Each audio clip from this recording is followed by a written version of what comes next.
నమస్తే అందరికి. ఇది చంపాజీపేటలో జరిగింది నాన్న. అర్ధరాత్రి 3:30కు ఒక అమ్మాయి నడి రోడ్డు మీద నిర్మానుష్యమైన ప్రదేశంలో నడుచుకుంటూ పోతుంది. ఇంకొకడు వాడు మరి తాగుండడో మరి వాడు ఎటువంటి వాడో చింతకత్తి కుక్క అనుకోరాదు. వాడు ఆ అమ్మాయిని అటాక్ చేసి ఆ అమ్మాయిని పక్కకు తీసుకుపోయి ఆ అమ్మాయి బట్టలన్నీ చింపడము చేయడము ఇట్లా ఆగమాగం చేసిండు. కార్లు పోతూనే ఉన్నాయి, కొన్ని వస్తూనే ఉన్నాయి. మరి వాళ్ళు కూడా మరి చూడలేదా తెలియదు.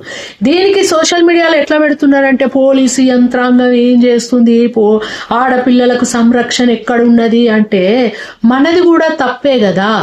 ఇప్పుడు ఆడవాళ్ళే, మగోడు వాడు నడి రోడ్డు మీద అర్ధరాత్రి కాదు, వాడు ఇష్టం, వాడు 24 గంటలు రోడ్డు మీద ఉంటాడు. కానీ ఆడవాళ్ళం మనం అర్ధరాత్రి ఉండలేం కదమ్మా.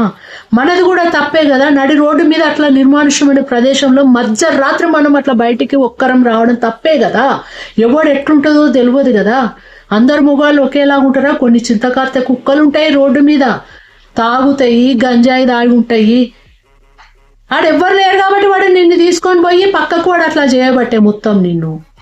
ఏమనంటే పోలీసు యంత్రాంగం అంటే మరి ప్రతి ఒక్క ఆడపిల్ల కాడ నిలబడతారా? వాళ్ళు తుపాకీ పట్టుకొని వాళ్ళు పెట్రోలింగ్ చేస్తారు. చేసేటప్పుడు అవపడితే అటాక్ చేస్తారు వాడిని.